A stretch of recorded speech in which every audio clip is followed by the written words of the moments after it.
Hello, my name is AJ. I'm your HYPOXiX coach for today, and we have level 1.3 supine release. This is a level 1 mobility exercise and a level 3 released mobility breathography, meaning we're adding in our stacked inhales, of which we have 5 stacked inhales today, and then a very slow 10-second exhale through the nostrils, not forcing the air like we do with our engaged exhale. So these are mobility exercises, not only for the hips and the larger muscles of the body, but also for our deep pelvic floor, our abdomen, Buddha bellying in, like keeping our ab ribbon a little bit tight the whole time instead of loosening. We're not loosening the ab ribbon. We are mobilizing those key core muscles and the pelvic floor, which it's just as important to be able to release those muscles as it is to gain strength and contract them. So let's practice that. Close your eyes.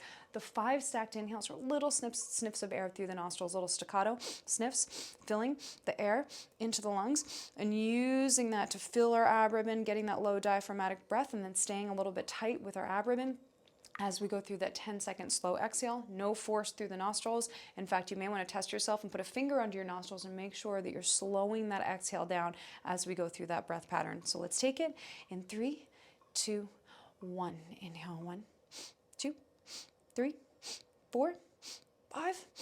Exhale, 10, 2, and 3, 4, 5, 6, 7, 8, relaxed, and a 10. And that's it. We have 4 breath cycles on each side in this supine release.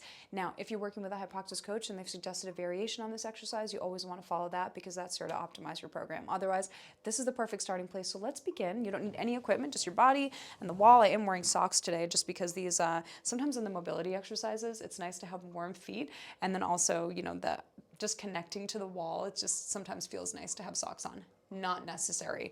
I'm going to press my left foot into the wall, and you do want to press it in with force. So here, I'm interlacing my fingers behind my head and I'm pulling them apart. So if my fingers are slippery, they'd pull apart like this to optimize that pec mobility. But you can also be here, you can be here, just anything that opens up your chest and gets you nice and relaxed as you press into the ground.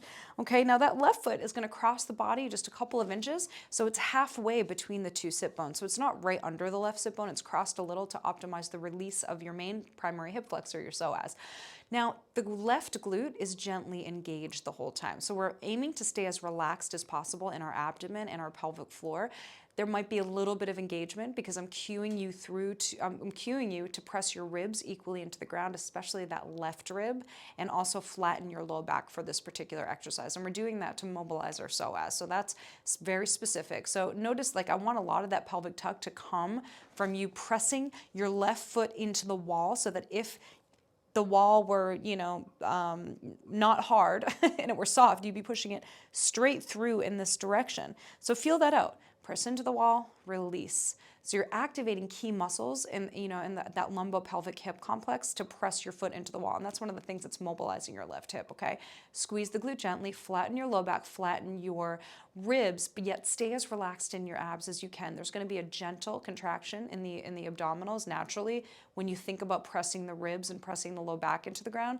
But I want you to stay as relaxed as you can as you go through your breath patterns here. So close your eyes, gentle left glute contraction. Press that whole left foot tripod, big toe, pinky, heel into the wall, straight away from you.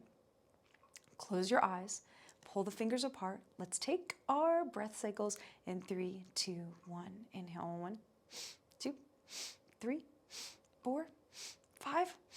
Exhale, 10, 2, and 3, 4, 5. Squeeze the glute. 7, 8, 9, and a 10. Inhale, 1, 2, 3, 4, 5. Exhale, 10, 2, and 3. Left rib down. 5, 6, 7, 8, 9, and a 10. Inhale, 1, 2, 3, 4. Feel the ribbon. 5. Exhale, 10, 2, and 3, 4, 5, 6, 7, 8, 9, and a 10. Inhale, 1, 2, 3, 4. Feel the ribbon. 5.